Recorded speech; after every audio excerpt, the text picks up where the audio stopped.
Desahanku terus keluar dari mulutku seiring gerakan Arfi yang berada di atas tubuhku. Gairahku terbakar saat Arfi mulai bermain dengan buah dadaku.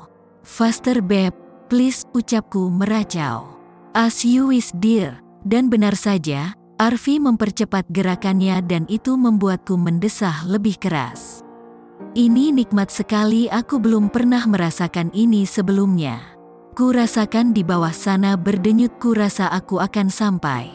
"Hey, wake up, tahan Arfi, sebentar lagi aku akan merasakan sesuatu yang lama ingin ku rasakan." Aku membuka mataku sedikit, kulihat Arfi meracau tidak jelas, aku tidak dapat mendengarnya. Woi, bangun, seseorang berteriak. Ku buka mataku lebar-lebar. Wajah Arfi tepat di depan wajahku, hanya berjarak beberapa senti saja. Sontak aku mendorongnya menjauh. "Kau ini kenapa?" teriak-teriak seperti orang diperkosa. Faster apa?" "Pulpen, kau mimpi apa sampai menarik-narik bajuku?" Aku masih diam menatap Arfi yang kesal. "Itu semua hanya mimpi." Ku periksa pakaianku.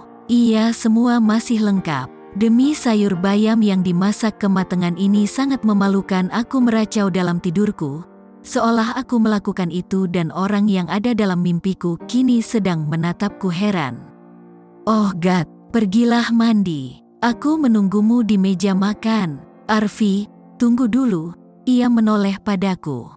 "Apa yang kamu dengar saat aku mengigau tadi?" tanyaku. Ia hanya menaikkan alisnya satu. "Kau seperti orang gila berteriak faster. Kau sedang jualan pulpen ya?" jawabnya. "Pulpen, faster yang ku maksud bukan itu."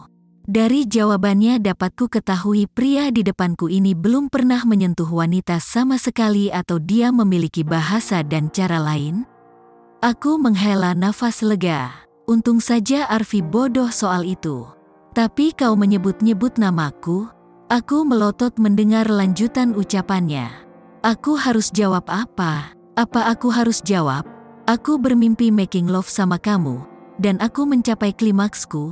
Lalu mendengar jawabanku, dia akan langsung menciumku dari leher turun ke dada, lalu kami melakukan hal-hal seperti dalam mimpiku.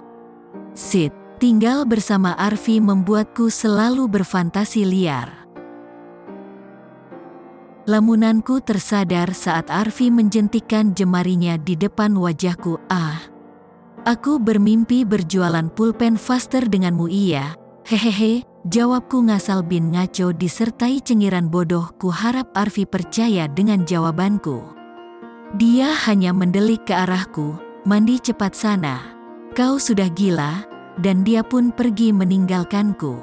"Aku gila karenamu Arfi?" Gimana? Kan?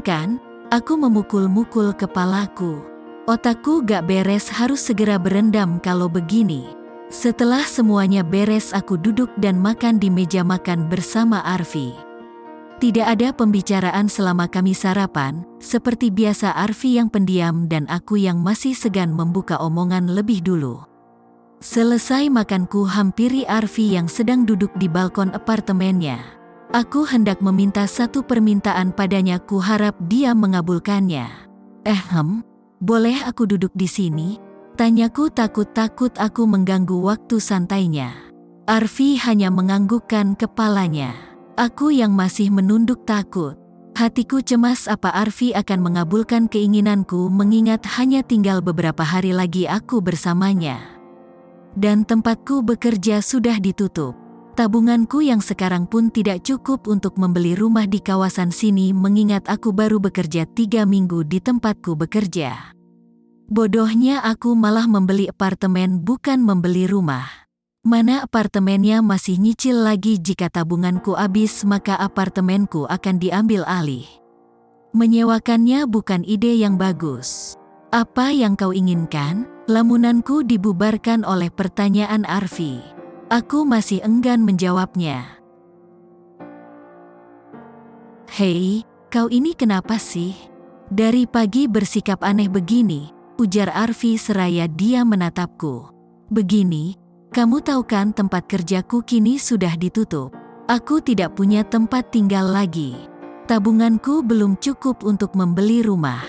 Jadi last day kontrakku sama kamu, bisakah kamu anterin aku ke kota asalku? Cepat dan ku yakin tidak jelas. Aku gugup saat akan bicara dengannya. Di mana kota asalmu? Bandung. Kau tinggal bersama orang tuamu? Aku menggeleng menjawab pertanyaan Arfi. Lalu, aku menghela nafas panjang. Aku tinggal sendiri. Orang tuaku sudah meninggal 2 tahun lalu, jelasku. Kau tidak punya saudara? Tidak. Adikku juga meninggal 3 bulan lalu karena penyakit DBD, ucapku. Aku tidak punya siapa-siapa. Paling tidak aku bisa tinggal di rumah orang tuaku. Arfi mengangguk paham. Dia kembali melanjutkan membaca bukunya. Paling tidak aku lega dia mau mengantarku ke kota asalku yang bisa dibilang tidak dekat dari kotaku sekarang. Hari terakhir Arfi benar-benar menepati janjinya. Kami sedang dalam perjalanan menuju kota asalku. Entah sudah berapa lama aku tidak kembali. Apa yang mau ku bawa ke sana? Kehormatan yang hilang. Itu tidak lucu. Kuharap aku tidak bertemu dengan Gandhi. Hanya dia yang pernah bertemuku di klub dan kurasa dia tahu apa pekerjaanku. Mobil Arfi berhenti tepat di sebuah rumah tua yang hampir roboh. Oh tidak. Lelah di perjalanan, kini aku harus lelah dengan membersihkan semua ini. Aku turun dari mobil Arfi dan berjalan memasuki rumahku. Berdebu dan kotor, bahkan ini tidak bisa disebut sebagai tempat tinggal. Kau serius ingin tinggal di sini? Tanya Arfi yang mengekoriku. Yups, jawabku berusaha ceria. Sebenarnya aku tidak yakin dengan jawabanku, tapi hanya itu jawaban yang kupunya. Atap rumahku sudah bolong dan banyak bangkai tikus di sini, juga sampah-sampah. Ku yakin warga sini menjadikan rumahku ini tempat sampahnya. Warga sini memang mengucilkan keluargaku. Ku persilahkan Arfi duduk. Hanya ada bangku plastik yang tersisa. Setidaknya hanya itu barang yang manusiawi. Aku keluar untuk membeli teh seduh dan gelas plastik karena di rumahku sudah tidak ada barang apapun lagi. Setelah membeli semuanya, aku kembali berjalan ke rumahku yang tidak seberapa jauh. Aku curiga beberapa pemuda mengikutiku dari belakang. Ku percepat langkahku, bukan tidak mungkin kejahatan terjadi karena tempat ini sepi dan hanya ada pesawahan kanan kiri. Tidak ingin terjadi hal buruk, aku berlari secepat yang ku bisa. Lelah kakiku rasanya ingin copot. Baik, itu lebay ku akui itu. Paling tidak aku terbebas dari niat jahat orang lain. Saat akan masuk langkahku terhenti mendengar ucapan seseorang di belakangku. Hei, untuk apa kau kembali ke sini pelacur? Kami sudah tahu apa pekerjaanmu di kota. Jangan nodai kampung kami dengan kembalinya kau ke sini. Mau menggoda warga kampung sini, hah? Aku berbalik dan menatap segerombolan warga di sana. Apa maksud kalian? Aku kesini karena aku ingin pulang ke rumah orang tuaku, jawabku. Mataku menghangat tapi masih bisa kutahan. Untung saja Pak Romli dan Bu Santi udah meninggal. Andai mereka masih hidup tentu mereka akan tahu seberapa bejatnya anak perempuan mereka. Hatiku seperti tertusuk belati menembus dadaku. Air mataku sudah tak lagi bisa kutahan. Kalian bicara apa? Ucapku berusaha menghindari fakta. GK usah pura-pura Julia. Anakku Gandhi bercerita padaku kau bekerja di klub di kota dan memuaskan birahi para pria hidung belang di sana. Kakiku tidak bisa lagi menopang berat tubuhku. Aku bersandar pada dinding belakangku. Ada apa dengan kalian? Kalian punya masalah? Tiba-tiba Arfi keluar membuat semua warga bungkam. Dia kan pengusaha muda sukses itu kan? Namanya siapa ya, aku lupa. Arfi Juanto, anak dari Bram Juanto itu. Apa hubungannya dengan pelacur di sana? Oh, si pelacur ini menggoda pengusaha muda itu. Akan lebih baik jika dia menikahi anakku saja. Samar-samar ku dengar ocehan-ocehan beberapa warga di sana. Namun aku tidak tahu lagi apa yang mereka diskusikan. Yang ku tahu pasti aku tidak akan dibolehkan tinggal kampung ini lagi. Kalian ada masalah apa? Tanya Arfi pada warga di sana. Kami tidak ingin kampung kami tercemar oleh busuknya wanita di sana, ucap seorang warga. Kalian tahu dari mana wanita ini busuk seperti yang kalian tuduhkan padanya? Tanya Arfi kembali. Sudahlah Vi, jangan dilanjutkan, bawa aku pergi saja. Itu pun kalau kamu mau. Anakku Gandhi, dia sempat merantau ke kota dan dia melihat gadis bejat itu bekerja di klub sana sebagai PSK, saut ibu Gandhi. Gandhi temanku, hanya aku tidak terlalu akrab dengannya karena perbedaan status ekonomi. Tanyakan pada anakmu kenapa dia bisa tahu gadis ini bekerja di klub. Bukankah anakmu juga ada di sana? Anakmu juga bejat kan, berada di lingkungan yang banyak PSK-nya, saut Arfi. Mataku terbelalak sempurna, aku tidak mengerti kenapa Arfi melakukan itu. Dengar semuanya yang ada di sini. Saya Arfi Juanto datang ke sini hanya memenuhi keinginan istri saya yang tidak lain adalah dia, Julia Ananta. Kali ini aku benar-benar seperti dikejutkan oleh alat kejut jantung. Dia merindukan orang tuanya. Kami hanya bermain sebentar, setelah itu kami pulang. Kami sudah menikah 1 tahun lalu dan dia bukan PSK yang bekerja di klub, tapi saat itu dia sedang menemani saya berurusan bisnis dengan klien yang kebetulan kami janjian di klub sana. Hanya itu, jadi dengar ibu-ibu berbaju biru sebelah sana, ucap Arfi lantang. Sekarang kau bisa lihat kan? Siapa yang bejat di sini?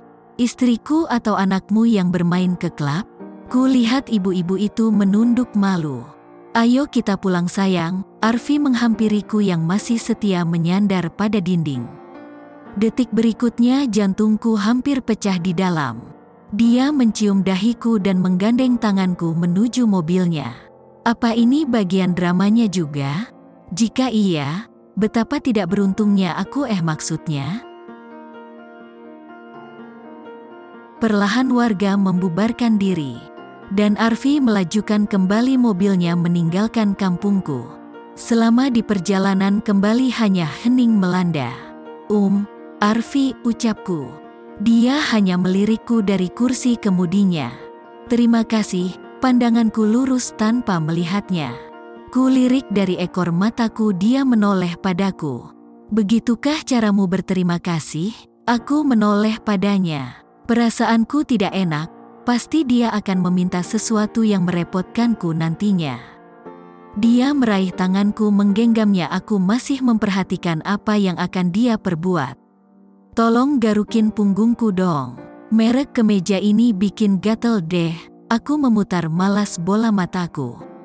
Mau tidak, mau aku melakukan yang dia inginkan?